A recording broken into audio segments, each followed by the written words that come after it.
So today I'm going to review this LCD display. Now this has been sent to me for free by Electrow for the purpose of review. So let's have a look in here. And let's look at the specs. 10.1 inch. It's got some information there about loading it to the unit because it's touch screen as well. So it's actually designed for Raspberry Pi, and the idea is you mount a Raspberry Pi on the back of the unit like this. Put some standoffs on there and off you go. And load the system onto it. And configuration settings, that's actually useful to know. I've played with those before on other units. There you go, here's specs. So it's 1280 by 800, so it's not HD, but you know, it's close. Powered over USB, uses 5 watts. HDMI input, so it's up to 1080p, but it's not really 1080p, is it? Because it's only 800 high, not 1080 high. It's got a press button for changing the backlight brightness. That's the little instruction manual comes with it. It's quite nice. Here's the screen, and there's some more stuff underneath. What we got under here? Got some cables and brackets. Now this is something I was looking at when I was looking at getting this thing. I was actually wondering how this mounted. Sometimes it's not always clear. Let's get rid of it. Cable wise, we've got HDMI cable, we've got a USB micro, a USB-A, 2 of those. One's for power, one's for touchscreen. In this little bag here, we've got a little screwdriver and these 2 laser cut pieces of acrylic, which will obviously sit like that. And the idea is you then balance the screen like that. That's how you'd mount it. It's okay in a temporary situation or like a portable situation, I suppose. That's convenient because it's small, compact. But if you're wanting to do them all with this, such as panel mount it or something like that, or surface mount it on something, which is what I potentially would want to do, there's a severe lack of mounting points. There are no mounting points. All you've got is the ones here for the Raspberry Pi, which go on the back. There's the backlight button underneath there. It's got this tape around the edge. You don't really see it, but it's interesting construction. I think it's basically a circuit board, and they've put some acrylic over the top. Then it's sandwiched.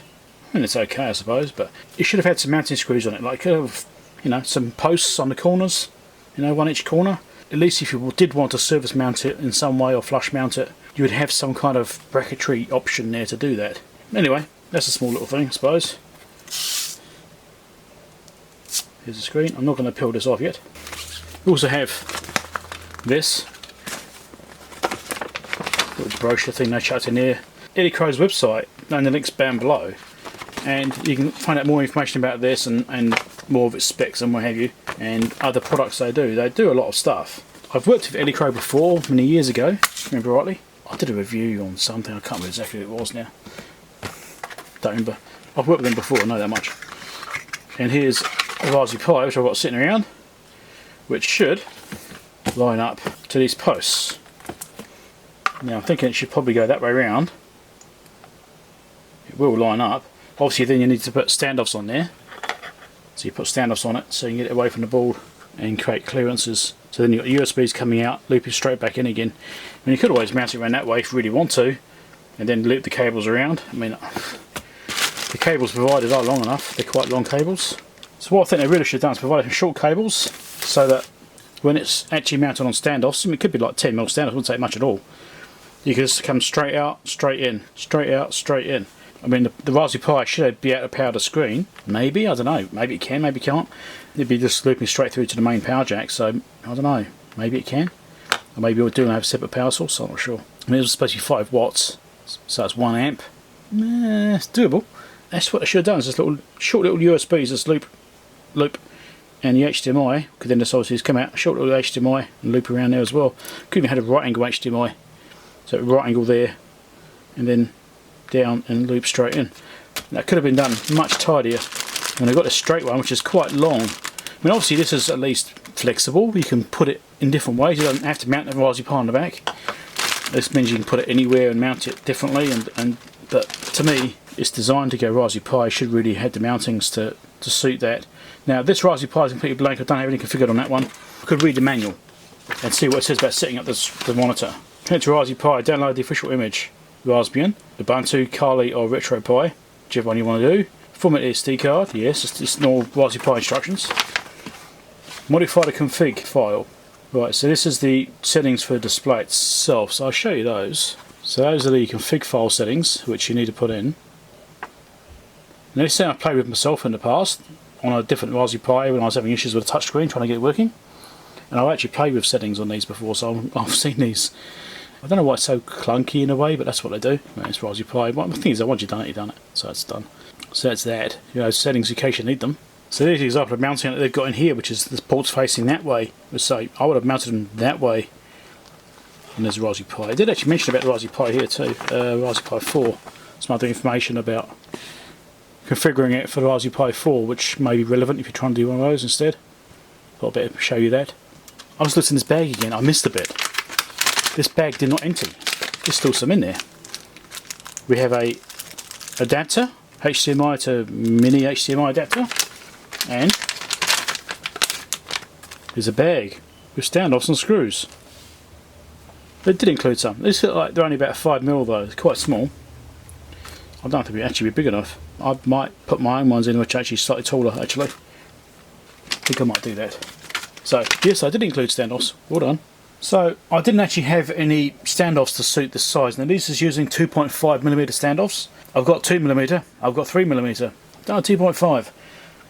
I've ordered some now, but right now it means I can't mount this Raspberry Pi facing that way, which is how I'd like to mount it, but that's okay. But you can see the wires that came supplied with it. It's creating quite a mess on the back here. If you're going to use this with the Raspberry Pi mounted on the back, I'd suggest you get some shorter cables and loop them around. I'm sure you can get short ones which will just loop in that fashion and get it all much closer and tighter together. I think you can do it much nicer than this.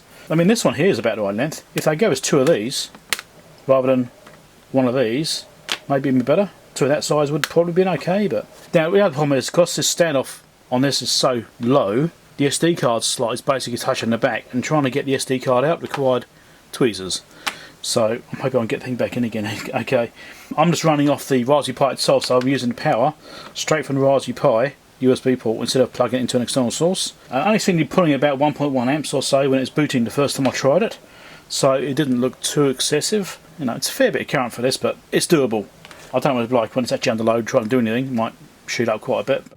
So we've got the SD card here, so I've basically got Raspberry Pi OS, as they now call it, burn it onto an SD card.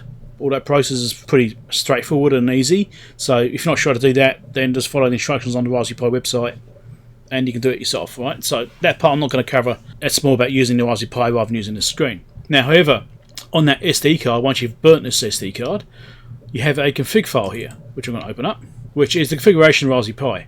And that little manual that came with the screen tells you some settings to put in to this config file in order to control the screen properly, so that Raspberry Pi knows how to talk to the screen. Now, I've already tried this without modifying this file, and the splash screen for the Raspberry Pi comes up, but after that there's nothing on the screen. So we know that by default the screen will not work with the Raspberry Pi unless you go in and change these bits of information. So I'm going to sit down now, I'm going to type in the commands it said, including this config file, and I'm not going to bore you with that. I'll come back after I put it in, and then we'll try it out and see if it actually works. So there you go, I've typed that in now and I've commented it, so I know exactly what this piece is doing. We can now plug this SD card back into the Raspberry Pi and I'll see if it boots up. Hopefully it does. Let's get this thing plugged in and try it out. Now there's a slot in here somewhere, let's try and find a slot. So let's plug power in and we'll see what happens. I've got a stand here ready to put the monitor on.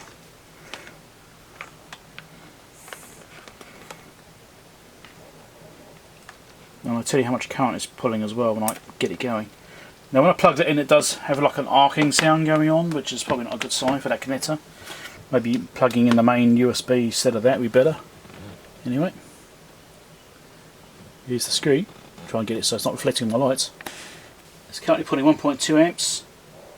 Clicking between 1.2 and 0.9.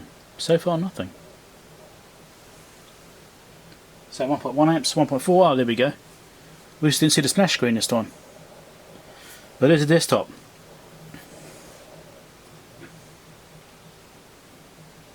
Now the question is, does the touchscreen work? There's no mention in the manual about setting up the touchscreen, at least not that I noticed. I didn't read it thoroughly, but you know, I didn't see any mentions of it. Does the touchscreen work? Yes, it does work. Touchscreen does work. Excellent. So straight out of the box, touchscreen works, and accuracy of the touchscreen seems reasonable actually. That's actually pretty good. I think there's this corner here is maybe slightly out. Yeah, this one's sitting slightly low. Hard to judge.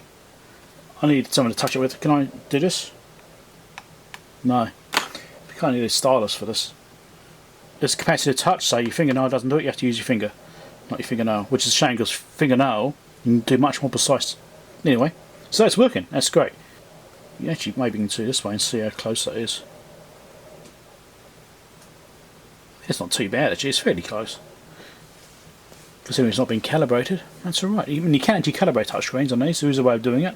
I've done it on other devices. It can be a bit of a pain, but you can do it. But this seems close enough to be fine. So that's alright, that's working.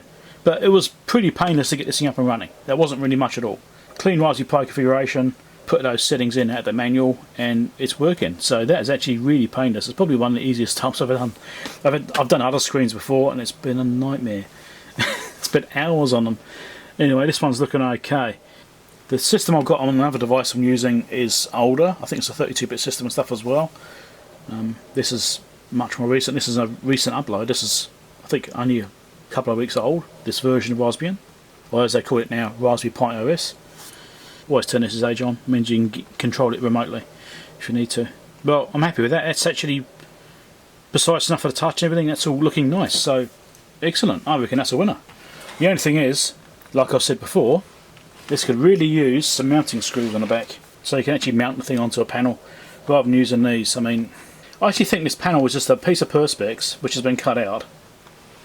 They've got a label on the back which does all this text on the back of it, markings. And I think that's literally just a sticker that's shoved on the back of it. Then they put tape around the outside.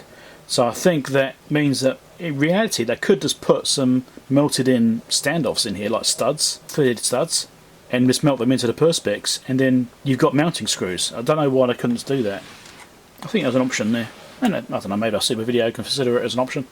Now I still got the backlight button which is here. Now unfortunately my lights and stuff are going to make this hard to see, but let's have a look. There we go. Just keep pushing it to make the backlight brighter and dimmer. So that's 10% down there, dimmest.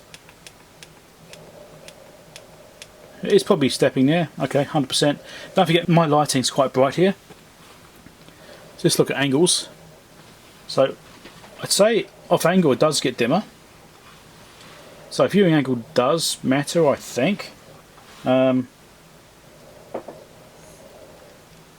think it probably looks slightly better straight on. Yeah, dead straight on does look definitely better.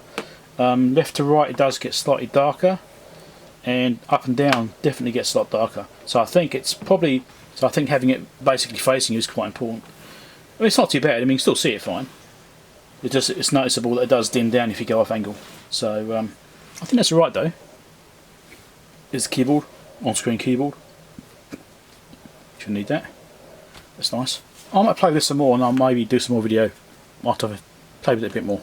So I just set up Wi-Fi on this thing, and I've got this warning, low voltage warning, because obviously I'm running through this one cable to run the Raspberry Pi and the screen, and that's pulling about 1.6 amps when I first connected to Wi-Fi. So obviously Wi-Fi uses more power because it's got to talk to the network and stuff. I think using separate supplies to the Raspberry Pi and for the screen would be a better idea. Having an isolated light would be more reliable, I think, based on the fact that I've got this error come up now. Well, it's not an error, it's just a warning saying it's a bit low. That's drawing, so 1.6 amps right now from my supply. So obviously 1.6 amps with that little micro USB and this little cable. It's probably not the best. Separate cables is advised, I think. So I just unplugged the wire for the power for the LCD, as in this one. The LCD is still on. Obviously it's getting it through the touch interface cable instead. So what I'm going to do, I'm going to plug this power cable into a auxiliary 5V power supply and try and power it that way, and that's actually drawing half an amp for my 5V supply rail. So I've got a bench power supply over here, and that's drawing half an amp by providing power through that port just to the screen. Now in theory you could probably run the Raspberry Pi off that as well. You run it backwards, I mean maybe it's an option, I don't know. I'm not sure if it's a good idea to do that or not. I think all the 5V supply rails are in parallel, so it might be safe. Now I've done that, I think it's probably okay. It seems there's nothing there to tap about. Oh, channel 4 went over current for some reason then. Interesting. Let me reconfigure this. Now this pattern you can see on screen, like this mirror pattern, I can see it on camera. That isn't actually there. It's purely to do with dot pitch and sensor dot pitch on the camera.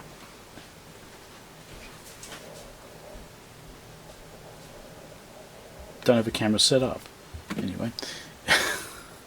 Raspberry Pi is still sorting itself out apparently.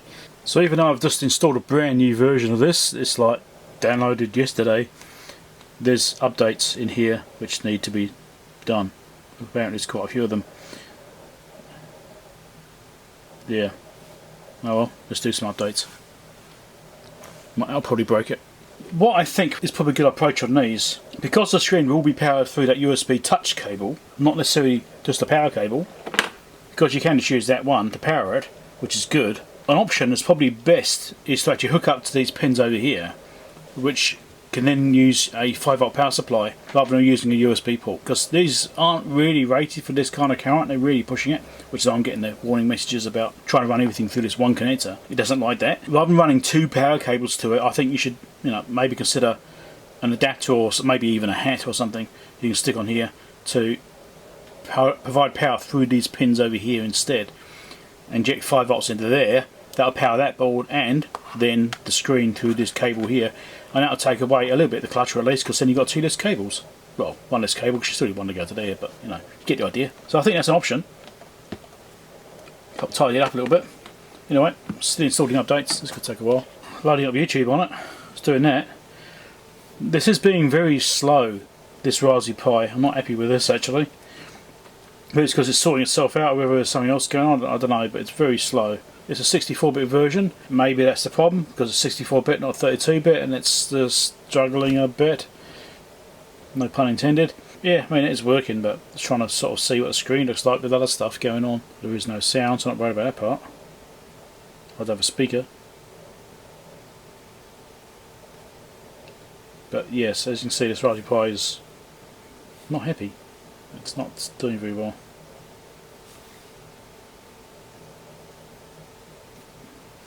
But that's not the screen's fault, that's purely Raspberry Pi being a bit weak for some reason. I think the system I put on it maybe is a bit too heavy for it. Maybe she's gone to a lighter version system. That's easy to undo though and fix. I can literally just get that config file, that bit of text I put in there before, put that to one side and then reinstall the system and paste that text back in again and type it back in. Really easy to do, so I'm not too worried about that. Just want to see how video playback goes. Look at the quality. Fortunately, get that mural pattern. Let's try and make it slightly blue to get with the mural pattern. That usually solves it. Well, it's working. So, I think that's enough of that. So thanks Elecrow for sending that to me at no cost. Links down below for this screen. I think if you're going to do one of these yourself, buy some 2.5mm standoffs and maybe a hat for your Raspberry Pi, if depending which Raspberry Pi you're using I suppose. If you're using a USB-C based version it might be alright. This is Raspberry Pi 3B+. It's a bit of an older one, so maybe a bit limiting in that way. I mean the screen itself works alright. And it was easy to set up. It was pretty painless.